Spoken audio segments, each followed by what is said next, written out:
Hey, everybody, welcome to the Approximate Podcast. My name's Jamie French, and we are on episode 32 of TGQ&A. How's everybody doing tonight? Oh, man, it's been a while. It's been about, I'd say, a month since I've done a TGQ&A. A couple of weeks ago, we did a flagship show, a proper Approximate Podcast that really resembled a TGQ&A because we were trying to get back in the saddle. It was me and my co-host Orion. And, these episodes, they're, getting kind of sparse. For anybody that's been paying attention to the podcast, they know that we made an announcement a little while ago that said that these episodes would kind of thin out for a little bit because we have a lot of awesome things going on.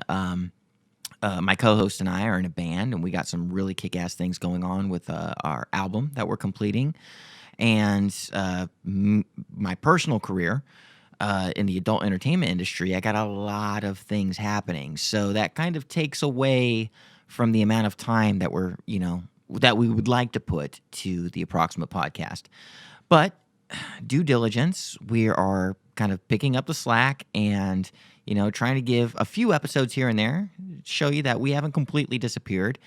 And so we gathered some questions up, and tonight seems to be the right night for a TGQ&A. So before we get to any of the questions, just some news. Like I said, some really awesome things are going on, and I got to tell you, I am on the best and the worst fucking diet in the world right now. It's all vegetables. All fucking vegetables, and I hate it, and I love it. I love vegetables, but it fucking sucks because I got myself acclimated to about 3 weeks worth of the worst, best food ever. I came back from LA about 3 weeks ago with a little money in my pocket, and I got a little bit lazy. And I decided that with this extra chump change in my back pocket, I was just gonna sit on my couch, or lay on my couch is more like it, and just constantly order Uber Eats and DoorDash and fucking go out and just have fast food, and it's just fucking wrecked myself. But now I got to scramble, and I got to go on a one meal a fucking day, pure vegetable, maybe a tiny bit of fucking little protein, like a little canned chicken or something, throw it into the mix kind of diet, because in about 4 weeks, the powers that be are going to fucking chuck me in front of a camera again, and I need to start taking my body a little bit more seriously, which, this also includes the fucking just walking, doing, fucking going to the gym again and trying to, peel myself away from this, weird, comfortable lifestyle that I was up to for, the past 3 weeks and get myself back on track. So cross your fingers for me, because I don't know that I'm going to make it, but I'm going to do my fucking damnedest. Anyway, get that bullshit out of the way. There's actually something a little more pressing that is kind of part and parcel for tonight's episode. We don't necessarily have a sponsor, as it were, tonight, but we do have a little bit of cross-promotion going on. And we'll get to the questions and answers real quick, but first I have to say that there's a company that I've been working with for, about a year and a half now. They're called ManyVids. You see? For anybody who's watching on the YouTube here, I'm holding up a mug. It says ManyVids on it. Okay, now this is a company. Love this company, and they've been very, very gracious towards me. It's a kind of a company that hosts independent content producers material, and so basically, I put my content on their site. They make a little money. I make a little money, and they sent me a care package with some promo gear, and I really want to say thank you so much to the team at ManyVids, but specifically Bella French. Oddly enough, no relation. for giving me all this gear. And so I just want to give a shout. I'm wearing their T-shirt right now that you can see, and they sent me some mugs and stuff to use on the podcast. And in turn, on the ManyVids site, they're going to help promote the podcast a little bit, and it's a nice back and forth. So just a really big and sincere shout out to ManyVids. ManyVids, we have porn. You have money. Want to trade? ManyVids.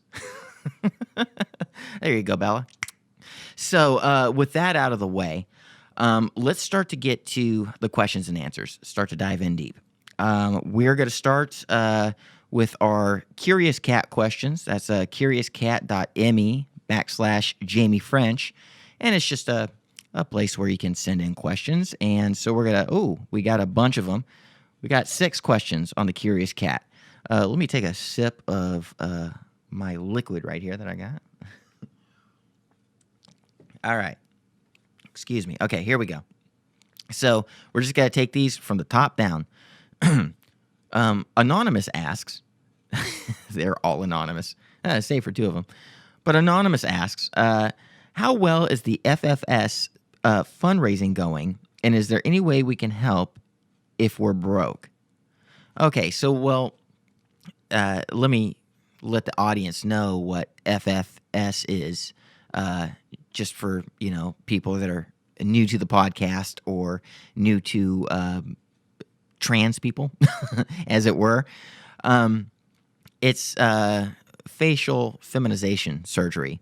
And yeah, I do have a little GoFundMe campaign for that. And here's the deal. I mean, the question is, how much money did I make and what can poor people do to help out the fund? But let me get to something that's a little more important. The thing is with the FFS, I don't want this to come off as a kind of a charity thing. The world owes me nothing. My fans owe me nothing.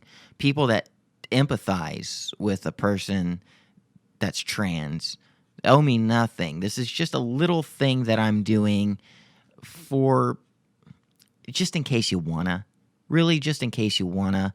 But by and large, I know that here's what this facial surgery thing means to me. What they're going to do, if I can make it happen, is they're going to go in with a scalpel and they're going to kind of chip away at some bone. They're going to kind of stretch some skin. They're going to peel some things back and staple it into place. And they're going to give me more of a femmy face. But by and large, that's very, very much a privilege for me. That's, if I can make that happen at all, that would be the hugest privilege in the world. It's not going to, if I don't make it happen, if it doesn't ever happen, it's not like I'm going to kill myself over it. The deal is that this is like kind of like the last icing on the cake if I can make it happen. But I completely understand that it's something that I have to earn. I'm not depending on people to provide it for me. I'm just giving the opportunity for folks that may want to help out to help out if they choose. But in the grand scheme of things, as a trans person and as a person that suffered an amount of dysphoria, enough to where I've altered my body as much as I have. I mean, I'm coming up on 7 years of hormone replacement therapy. I have a boob job, and it's the year mark where I've undergone my orchiectomy. Essentially, my balls have been removed. I've done all these things that help my psychology out to kind of medicate my dysphoria. And by and large, over the course of years that I've gone through all these processes, I really do feel like I'm in a good, healthy, stable position. And if I can't get this last little thing done, I'll be fine. I'll be fine, because the way I sees it now, I'm like, okay, my looks at the age that I am, with the kind of life experience that I have, my looks and my dysphoria and my position as a transgender person, they're really kind of like the least of my concerns. I don't predicate my happiness on how far I've gone with my transition. At this point, I've kind of really reached an equilibrium, and all the little things that seemed so important years and years ago that I thought would make me happy, I at the age that I'm at, I realize that I've gotten it fucking pretty good. I've gotten it really fucking good.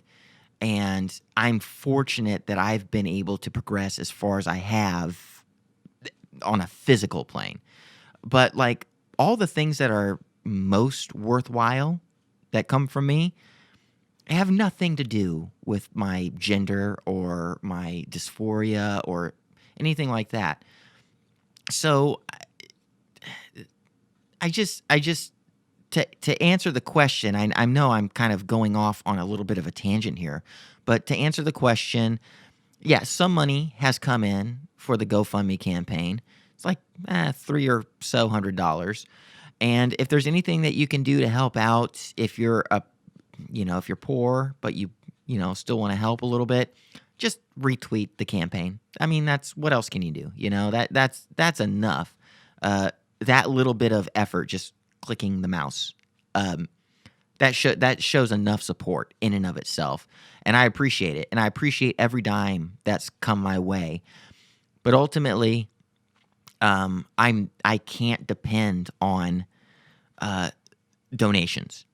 It's nice when they happen. It's nice if they happen. But if this is something that I really want to follow through with, it's really up to me. I have to time budget and money budget, and I have to, adjust my priorities to drive every dime that I have towards this particular surgery.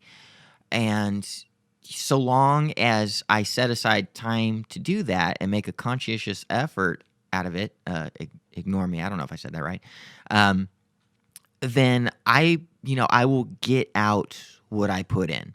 So thank you for everybody that's helped in that endeavor, but ultimately it's up to me. Now, that wasn't the funniest answer in the world, but I hope that answers your question, Anonymous. Let's skip on to question 2 on the Curious Cat. Another Anonymous says, do you ever get tired of the far too intrusive questions? Jesus Christ, do I ever? All of us do. All of us do. I was gonna I was gonna quantify it by saying as sex workers, but it's not as sex workers, it's as women. And there's a whole fucking there is a whole fucking kettle of reasons why I have to draw it back to like such a broad point as women, not just sex workers. But let me put a finer point on it just to help move the show along a little bit. And let me just address what it is to be a sex worker and be completely inundated with questions that we all as sex workers, whether you're a cam model, whether you're an escort, whether you're in porn, whether you're or you're spinning all those plates. And there's so much more, dominatrix, all these jobs. We are completely, from day one, the moment we decide to cross that threshold and become sex workers, we are inundated through our social media, through our emails, through our DMs, yada, yada, with questions, dick pics, people that are trying to slide into our DMs and hit us up for. Here's the deal. Here's the problem and the solution. Okay, I got answers. As a person that decides that they want to become what is essentially an entertainer across all sexual working like boards, whether it's you're an escort or a cam model or a porn star or what have you. We're all getting into basically the same business, which is we are providing and creating a fantasy that's based off of looks. That it's the whole impetus of what we're doing is we're essentially attacking the and I don't mean attacking in a bad way, but we are stimulating the most base part of a human's brain. We are stimulating somebody's libido and sexual drive. And so what happens is we'll shoot a scene or we'll provide a service or whatever. We'll post some photos or a little video clip or whatever online where people see it. And the people that hit us up with these DMs and dick pics and everything, it does get really annoying. But what the deal is when they send us these things, it's because their brain is in the fucking like hottest moment and the most base moment that they could possibly be in, because that's exactly what we provided to them. That was actually the whole goal. Now, I'm not validating being bothered by folks. Let me go a little bit further, but let me say that they're like, when they're sending you those DMs and those dick pics and stuff, they are in the heat of the moment. They're literally jerking off to a photo or a video clip that you recorded, I don't know, maybe like 3 years ago. And their mindset is that they're imagining you as the thing that they're watching. And when they hit you up, they don't realize it's like a fucking Tuesday. You're out fucking shopping. You're fucking paying bills. You're trying to fucking get something out of pawn. Like, you're just like going, you're just going through the fucking motions of your day, and you get this notification on your phone, and it's such and such says a bunch of nasty shit, right?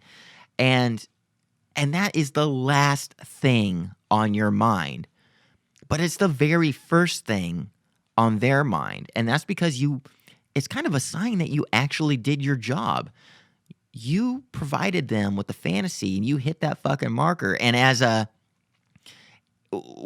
we would hope that as a customer, that's the thing that you hit them in such a way that that's the thing that like pries open their wallet, But what happens is they're hitting you up and you're going about your day, and they don't know that you're fucking grocery shopping. They don't know that you're having the worst day of your life. They don't even know that the thing that they're looking at that you shot 3 years ago, that on set or in front of the camera, even then you could have been having the worst day of your fucking life. They don't know any of that, So it's a real fucking bother, but there is a fix. There is a fix, and what you do is, instead of letting these DMs and these questions and these dick pics get to you, instead of letting that bother you, here's what you do. It's very simple. You block and delete. You block and delete. Because if you take it all in and you feel like you have a responsibility to look at everything and take everything seriously, like these people's inputs, like if you don't pay attention to it, it's gonna fucking matter. Don't even let it get that fucking far in your head. All you have to do is block and delete, because you are under no obligation to respond to anybody. You're the one in power. This is your job. You hold all the cards. You're the one that disseminates the content. You're the one that provides the fantasy. So the moment that somebody crosses the line, you automatically get to say, that is beyond my comfort level. Go away. You get to play God and say no. Know this, though. Know that when folks, guys, let's be honest, let's say guys, when they send you the DM, when they send you the dick pic, when they send you the intrusive questions, take it with a grain of salt at first, because the first point is that all that means is that you did your job. What you're doing is effective, but there's absolutely a point where if they go too far, they cross a line, and then it upsets you. And at that point, you call the shots. You just block and delete. You do not have to deal with these people. And everybody's threshold is different. Okay? So what might bother me may not bother the next person. But I have my line, they have their line, and you have your line. So essentially, just don't let it bother you until it bothers you. And then when it bothers you, get rid of them. You don't have to create a big fuss. You don't have to complain about it. That if you do, that means that they are occupying way too much space in your head. And they don't get to do that. Don't let them. Don't let them do that. You're under no obligation to let them do that. You know, you've done your part. You've done your work, okay?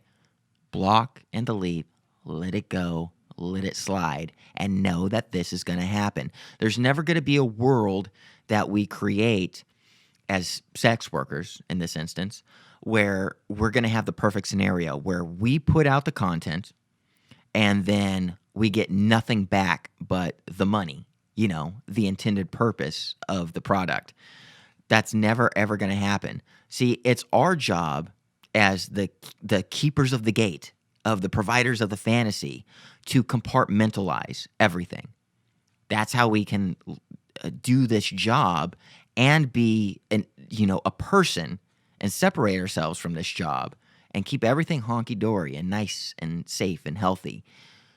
But the customer, there's nothing about their end of the bargain that requires them to compartmentalize anything except for being a decent person.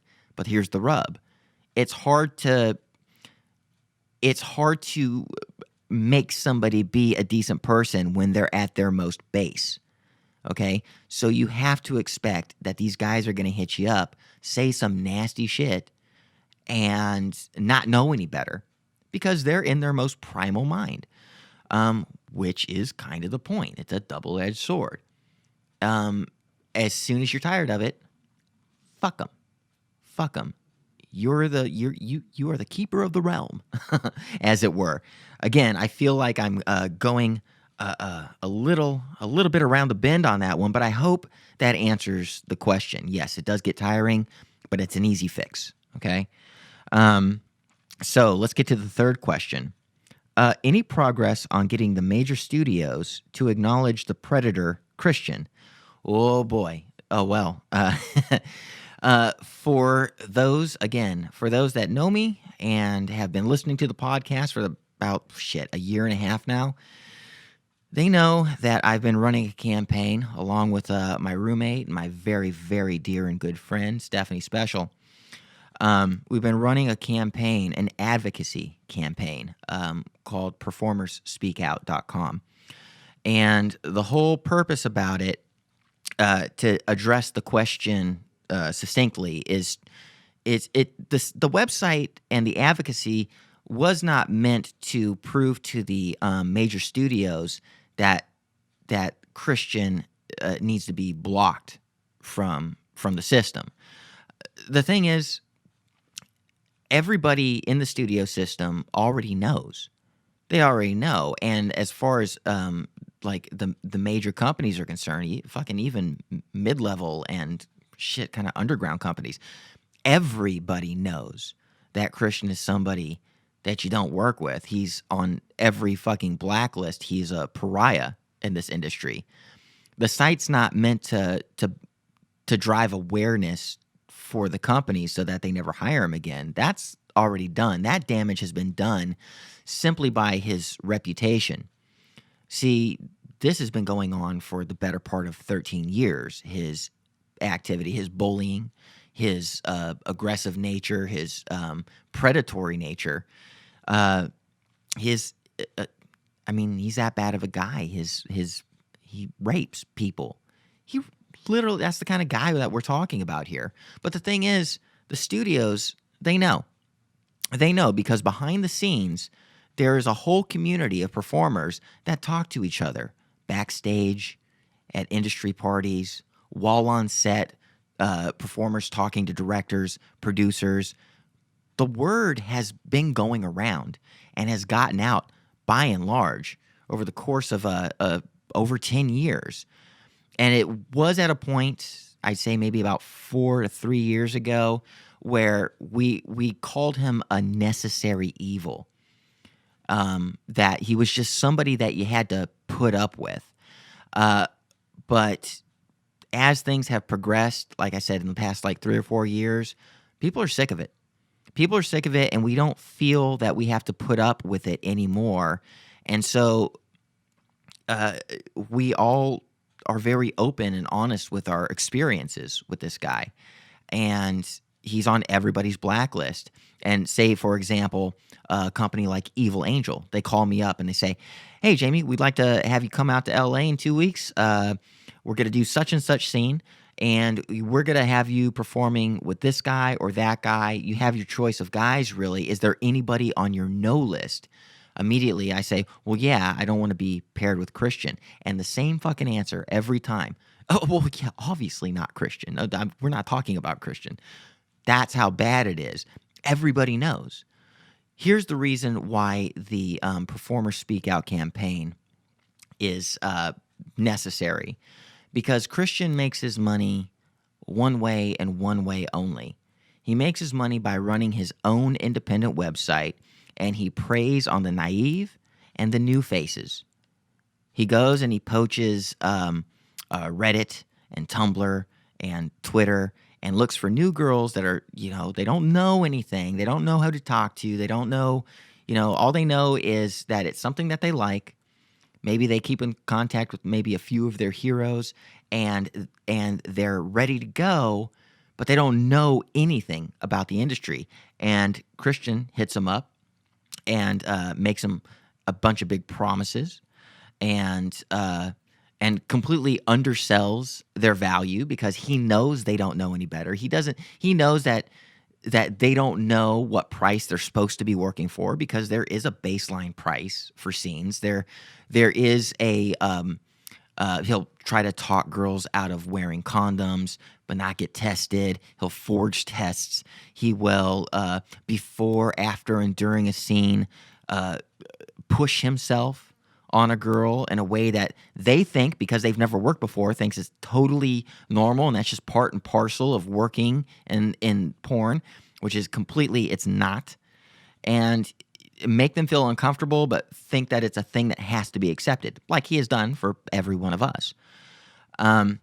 And those are the kind of girls that this campaign is trying to protect. And this is why it's so important that we get people to speak out, because that's what the whole site is. The whole site is just a collection of stories from other girls that unfortunately got fucked with by this dude.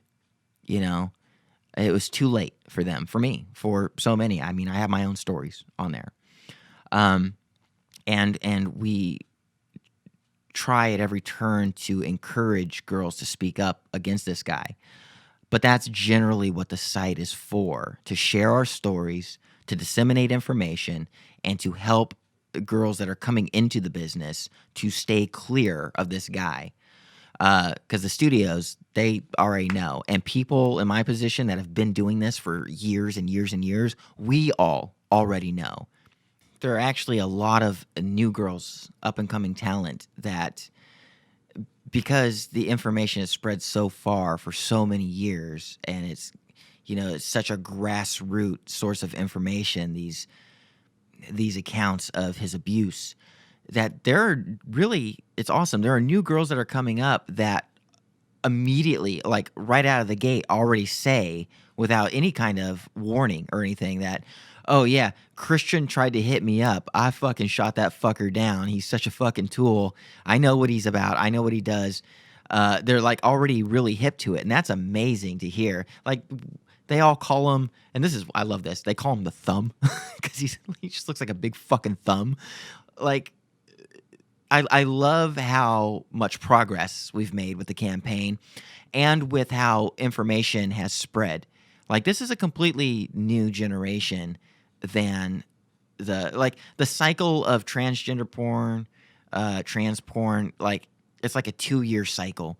New faces come, old faces stick around. Some people wash the fuck out, but the information travels, and it travels throughout the years, and it's hitting girls. Like, the more viable being in porn comes, the more accepted it is, the looser and the more free people are to be open about it and investigate it at younger ages, and the more they're hip to it, the more the information spreads, and the more they, without even having to be told that this is a toxic, awful person to stay away from. And that's a really nice thing. That's a really high point, and I'm really glad about that.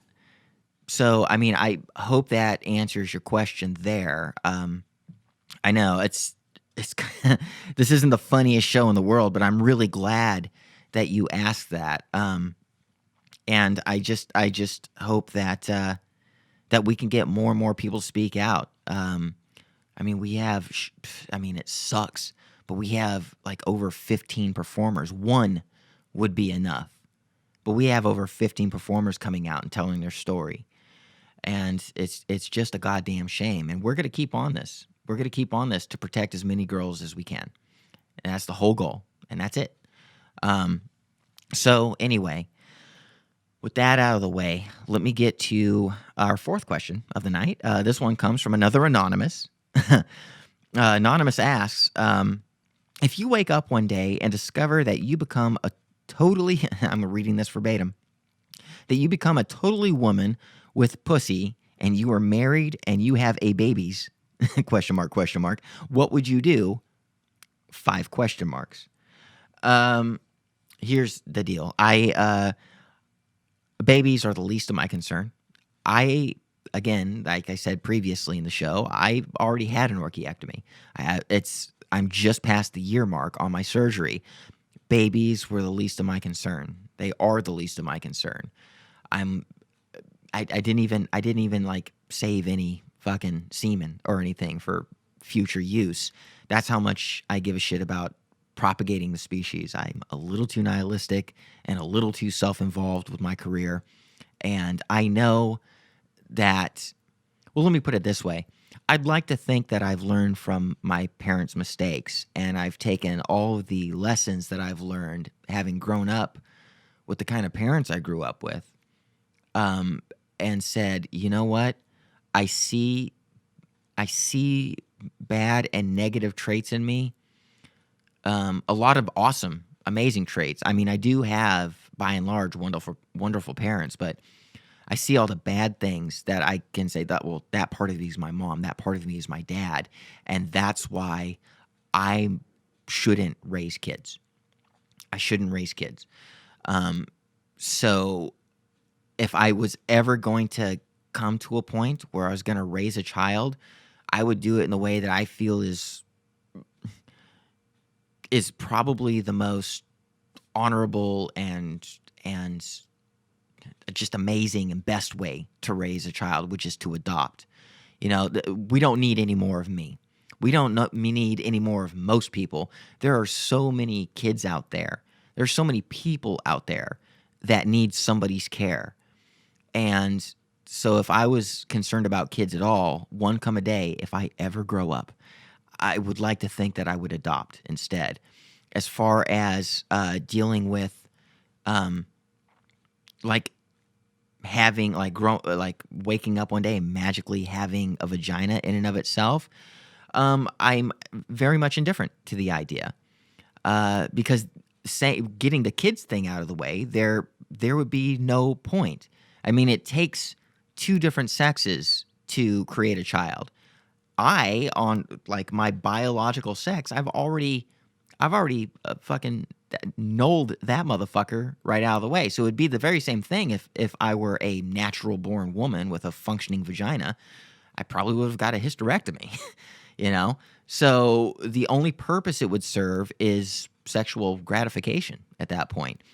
And right now, my penis, as it is, provides everything. It's never let me down. It's helped me out my life. It feels good.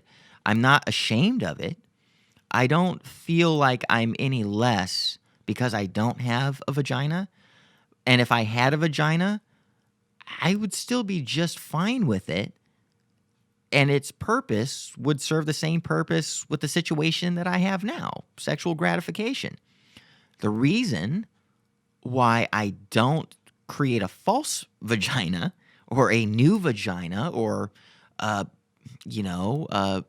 replacement set of genitals, as it were, is because I would run the risk of not getting the best of either world and destroying the best of both worlds. I don't know if that makes sense. What I'm saying is I may run the risk of losing, my sexual being.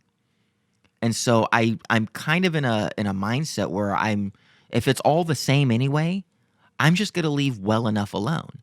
I've done so much to tend to my dysphoria from almost 7 years now of hormone replacement therapy, having breast surgery, going so far as to have my balls chopped off for medical reasons. I no longer have to take testosterone blockers. I'm saving my liver. And I'm also kind of calming myself down in a weird way. I mean, not having that huge testosterone factory is beneficial in a lot more ways than just saving my liver. It's psychologically, it helps. Emotionally, it helps. For a person that is as sexually driven as I am, obviously 12 years a sex worker, that doesn't come from nowhere.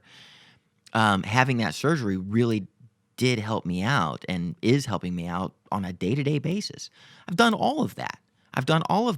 And the last step, getting rid of the penis, is a step that I feel isn't that necessary because I really am, after all of these years, from being a teenager till now, I've grown up enough to where I'm actually really comfortable with my body. And my happiness is not predicated on my gender or my dysphoria or any of the setbacks that may arise from going through a transitional phase.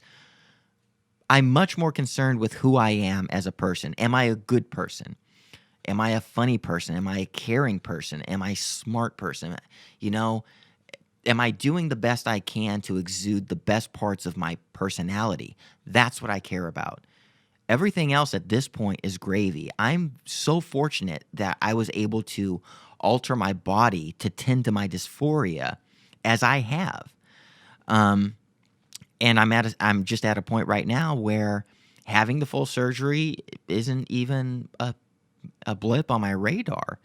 I am working on being the best person I can, not the most girly I can be. I think that's what fucking makeup and Photoshop is for, if that's what I'm concerned about. I have, again, to go back to compartmentalization, I have this whole industry where if I want to pay attention to my looks, or I want to let my ego play a little bit, or whatever sort of narcissism I have play around a little bit, I have a playground for that. It's called porn. It's called sex work, and it's compartmentalized from the rest of my life. So I can play there, and I don't. Again, a little bit of makeup, some lighting. I can look the girliest girly I can. But that's not what's important to me. Day to day, I'm just fine with how I feel about myself as a woman. So I really do feel like I'm in a healthy place. So surgery doesn't matter. What would I do? Would I have kids? No, not concerned. I really do like these questions tonight, and I hope that I answered your question. So let's skip to question 5. This is a good one. This comes from Red Fox, friend of the show, runs a podcast of her own called The Graveyard Shift. She's a longtime listener, longtime caller, and she says, "Why are women, trans or cis girls, so cute?" You know what? Because we're just the fucking best. We're so cute because we've earned being cute. We got to deal with so much. So to make up for that, to make up for all the hardship that we go through, we get to be the cute ones. We get a little bit of icing on top of the fucking the sour cake they call life. It's I don't know, dude. Red Fox, I don't know. That's it's kind of a loaded question because what's the definition of cute? You know, what's the rubric by which we're measuring the rubric? The rubric. What's the rubric by which we're measuring what cute is? Coming from you, you place all of your importance on girls being cute. This question could easily have come from a guy saying, "Why are guys so cute?" You know, what's the answer? It comes down to the individual. You know, it's Red. Why do you think girls are so cute? What value are you finding there?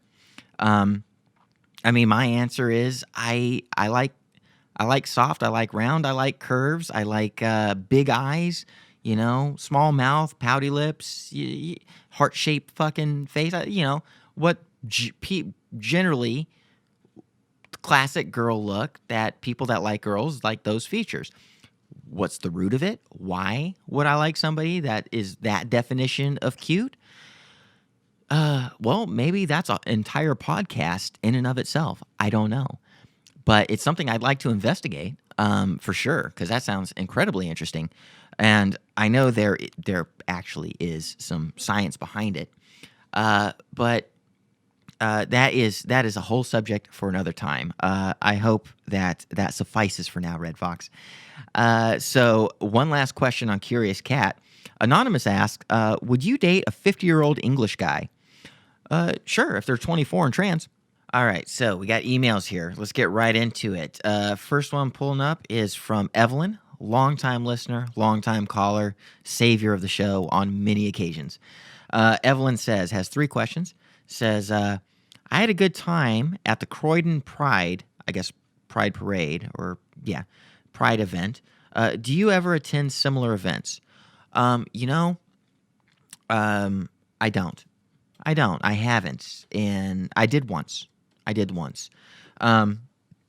was 21, 22. It was in downtown Dallas. It was in a section of town called Oak Lawn, the kind of LGBT, kind of queer, gay community there that they have. Very, very nice, amazing neighborhood. But it was Halloween night, and I was out on a date. And this date was, I was kind of new to playing around with at the time, same sex. I had not come out as trans yet. I was just a little gay boy. And this person was really, really super hip. They were a year younger than me. And they said, you know what? It's fucking Halloween. We've been seeing each other for a week now. Let's go out to Dallas. I think it's going to be a really good time. I know all these people. There's a pride parade happening. It's going to be awesome. And we went. And I got to be completely honest with you. We spent most of our time making out in an alley while the parade was going on, while the events were going on. And so I didn't even really participate for the one pride event that I attended. But I got to tell you, honestly, I don't, and this is going to sound bad at first, but it gets better, okay? Trust me, it gets better. But let me get the bad part out of the way. I don't care to attend pride events. I don't. I really don't. And it's for very pragmatic reasons. One, I'm busy. And that sounds selfish, but it gets better. Hold on. I'm very busy. I don't have time for it. I know what those events entail, and it's standing around, walking around, most likely in hot weather, and it's a lot of coming together as a community, which is nice, but kind of preaching to the choir, as it were. You go and you meet a bunch of people that think all the same shit that you do, and all you do is kind of go around and high five people and go, yeah, we agree on the same thing. Hey, this other person, hey, high five. Yeah, hey, yeah, you like that? Yeah, I like that. No, I get that too. Yeah, and it's just a bunch of that. Now, the good thing about that is that it creates visibility.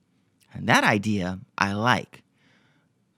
But it's not necessary for me to be there. Me being there, one person, won't affect it in a positive or a negative way. I know that it's happening, and I totally agree with it, and I believe it's awesome, and I like to know that it's happening. But I find that my advocacy, I can do a lot more over the course of an entire year than I can by going out and marching around and high-fiving people I already agree with. Which is to say, because I've made a name for myself, it's not the biggest name, of course. It's, I'm just some schmuck, but because I have some sort of pull, some sort of following, some sort of resources, at this point in my life, my advocacy is kind of peppered throughout the year, intermingling with different campaigns where I'm getting a lot more work done on the ground level, more grassroots and more effective, and there's just more quantity and more quality at the same time. It's both. And I really feel like I'm able to do my part in a way that's a lot more effective and kind of, like I said, on the ground floor, on the grassroots level, than showing up for the spectacle part of it. But I truly believe in the spectacle part of it. It's just that my entire life is, like, my entire adult life, ever since I stopped punching a time clock card, has been based on making a spectacle of myself. I got the spectacles part in spades, alliteration like a motherfucker. So by by wearing this entertainer's mask, I can draw more attention to myself throughout the course of an entire year and get more things done and I think it's more worthwhile for me to put my efforts into that than to go out. It's because I'll put it to you this way. If there is ever a time when a pride parade or a pride whatever happens to be in my area and our clocks match, and circumstantially there's an opportunity to attend, I will absolutely go. I will absolutely go. I have no problem with the pride parade in and of itself. It's just I'm never really available for those kind of things. The timing's always off. So I don't know, maybe to soften the blow, please, if you disagree with me or you sound like I'm not making sense, please write in. I'd love to have a dialogue about this. This is just, I'm just telling you how my brain works. But yeah, I'd love to have a dialogue about this because I think this is very important. It's very interesting. And I'm just telling you how I'm coming to it as an individual. So, I mean, that's a great question. Great question. And Evelyn, I'm really glad that you had a good time at the Pride event. I'm really glad that I hope it invigorated you. I hope it gave you some, chutzpah, some drive to keep moving forward because we really do need advocacy. It's just, we need people like you to do it. Because I'm not always there for it. As much as I agree with it, I'm not always there for it. So we need people like you while schmucks like me are busy taking care of other details. We're all chained to the world and we all got a pole, and our chains are specified to our nature and what we're capable of. So as long as there's people like you, Evelyn, that are doing your part, and there are people like me doing my part, then all the parts are taken care of. Okay? Does that make a little more sense? I hope it does, because that's how I get to sleep at night. So your second question, Evelyn, is there any bit of recording kit that you would like to get? Absolutely. This is a very this is I a musician for 24 years. I run a production studio, sound being a very large component of that.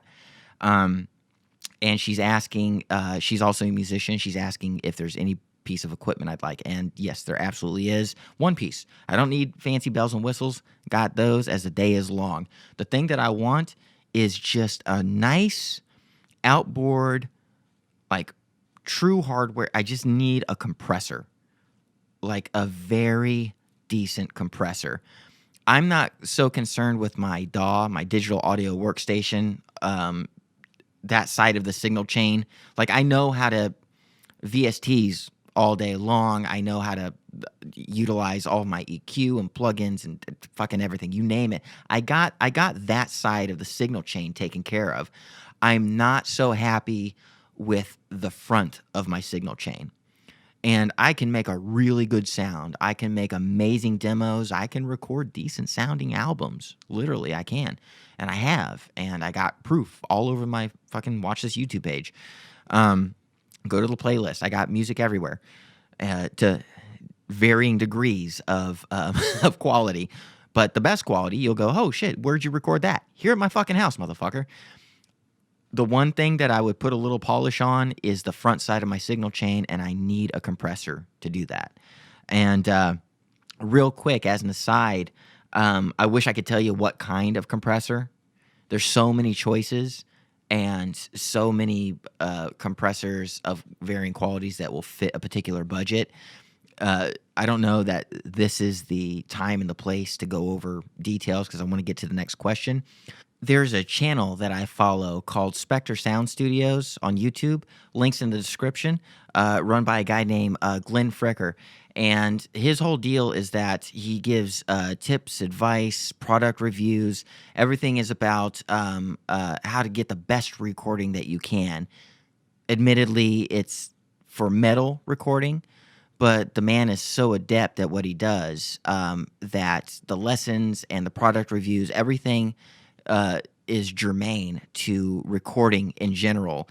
And he has some suggestions about compressors that are, I'm probably going to go off of his recommendation for like one of the latest videos that he's put out for a really decent, affordable compressor.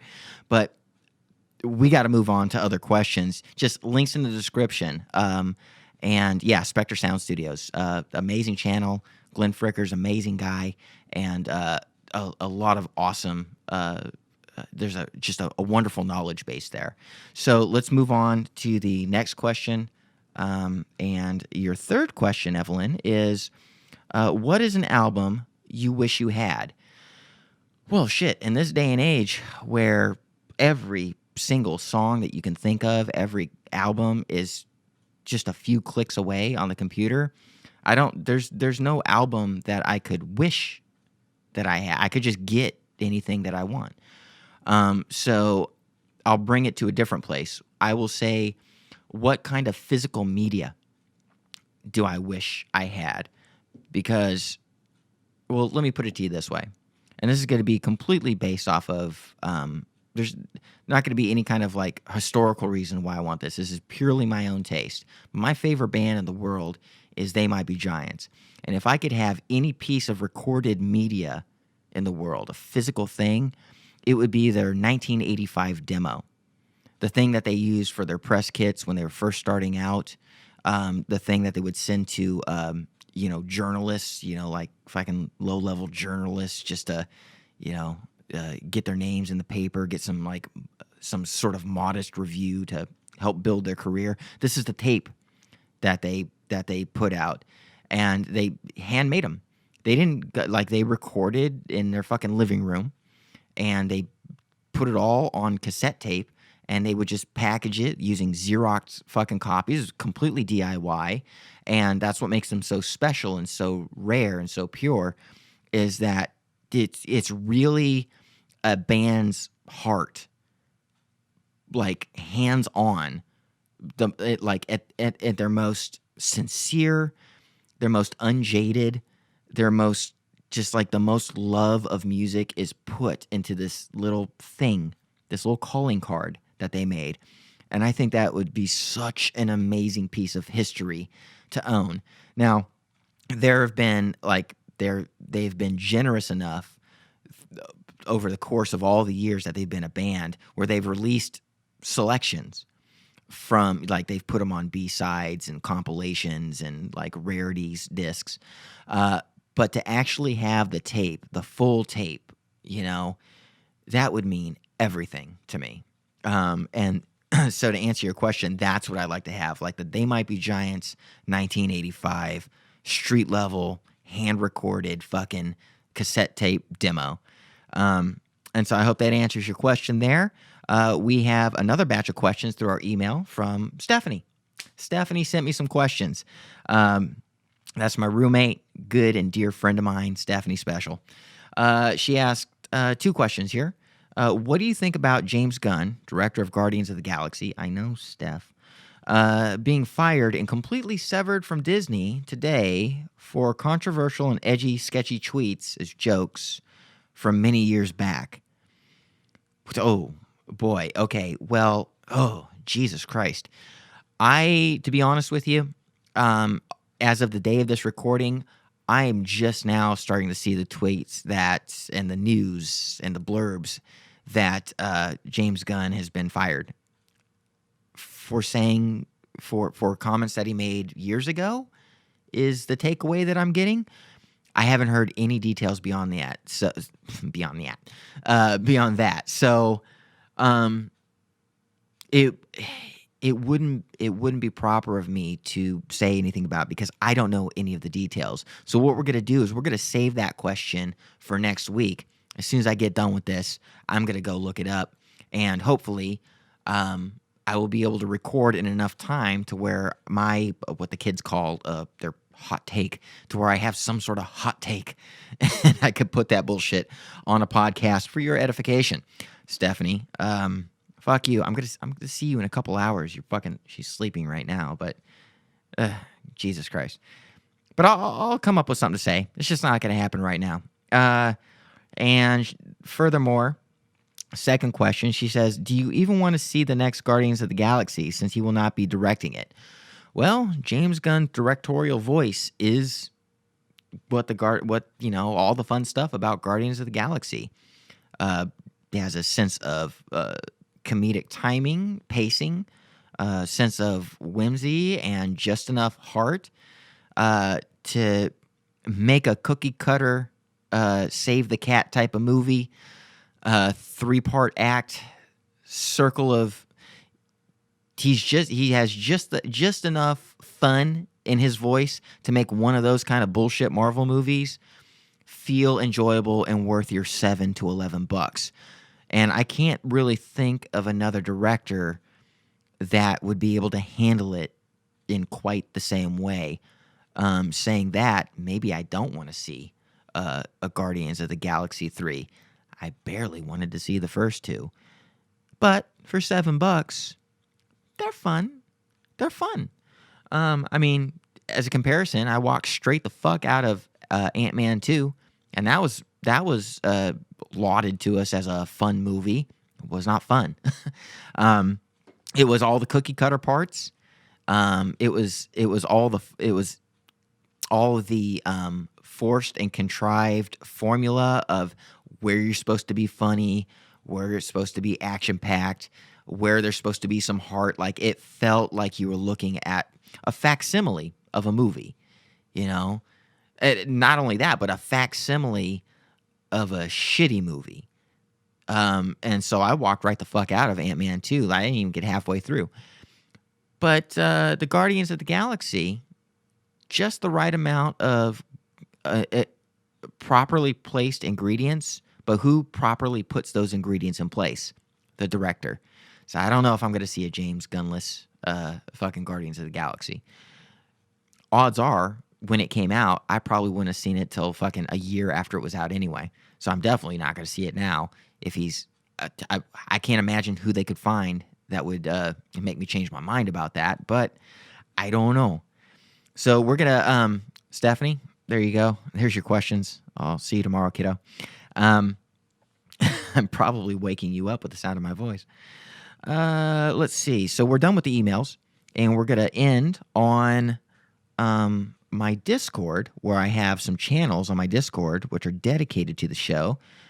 Just another spot where people can put their questions. A little TGQ&A channel, and we're gonna pull that up right now.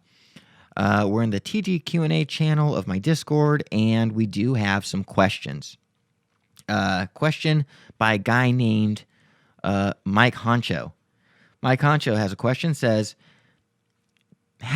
oh boy, how do you keep your feet so soft, and how much is it a fetish of yours? You have the sexiest soles ever, and we admire them. Okay, Mike, Jesus Christ. There's one secret, and one secret only. After years and years of tending to my feet, and to answer your question, yeah, I have a bit of a foot fetish. I've kind of made my name over the course of 12 years in this industry on the foot fetish stuff that I've done. Maybe not so much these days. There's other avenues I definitely have to explore.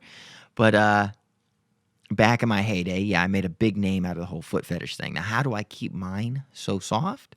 Very simple. Ancient secret. Child sacrifice. You have to kill a baby. You have to pray to the Lord Beelzebub. You have to be within an inner circle, part of a coven. You have to know the ritual. You have to know exactly. Now, the baby can't be more than, you want them between 6 and 9 months. So it's more infant than anything. But you have to cut them the right way. You have to say the incantation at the right time with just such a cadence. It's a whole fucking to-do.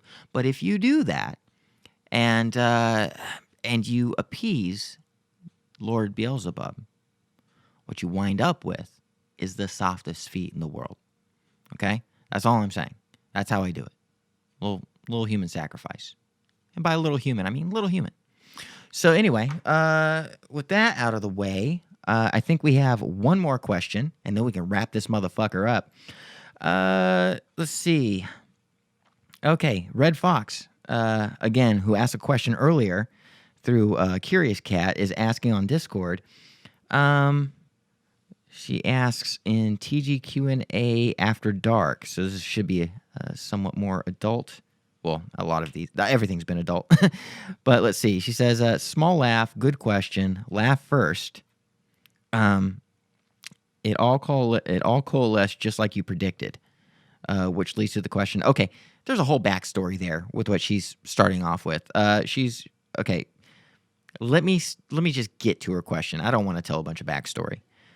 Safe to say that Red Fox is a sex worker like myself, and she's trading inside jokes with me, but she has an actual question. And that question is, how can I go about building a new client base with how dead my new city seems to be? She recently moved to a new city. I've been active around town and on a few boards, but nothing. Okay, well, two things, Red.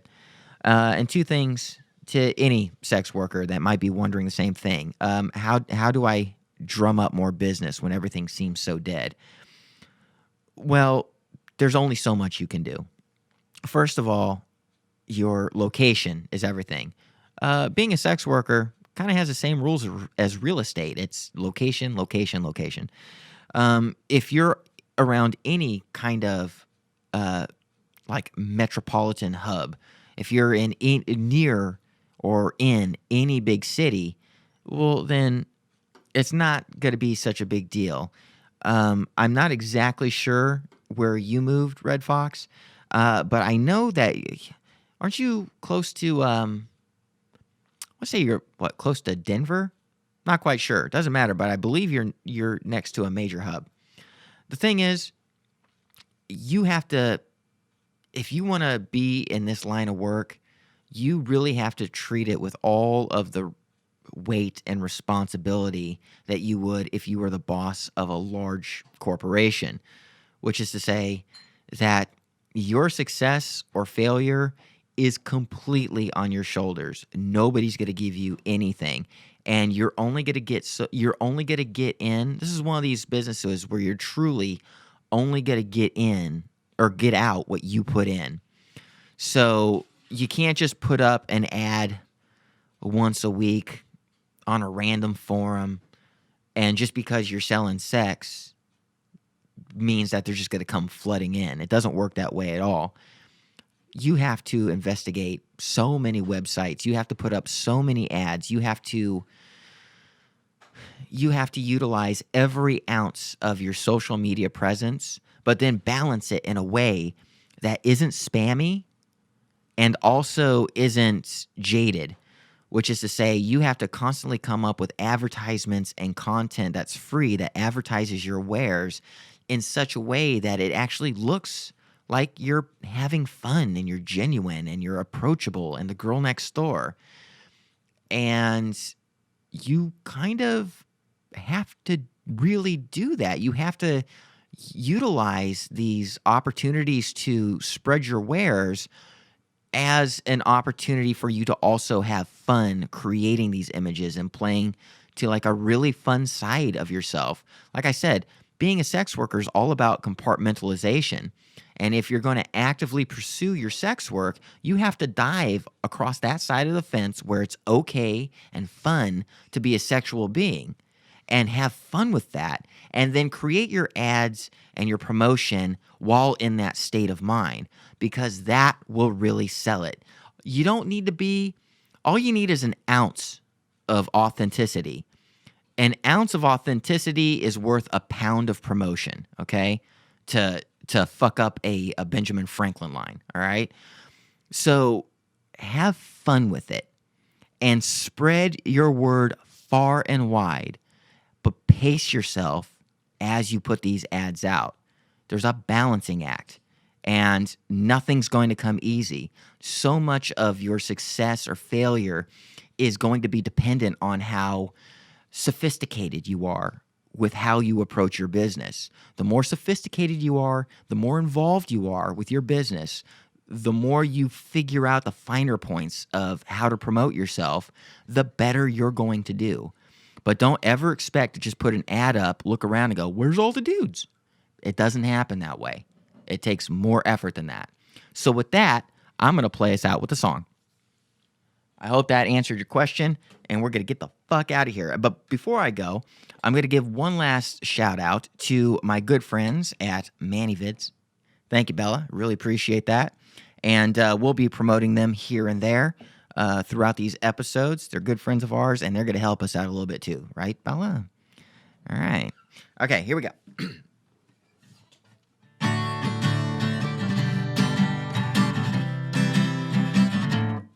What?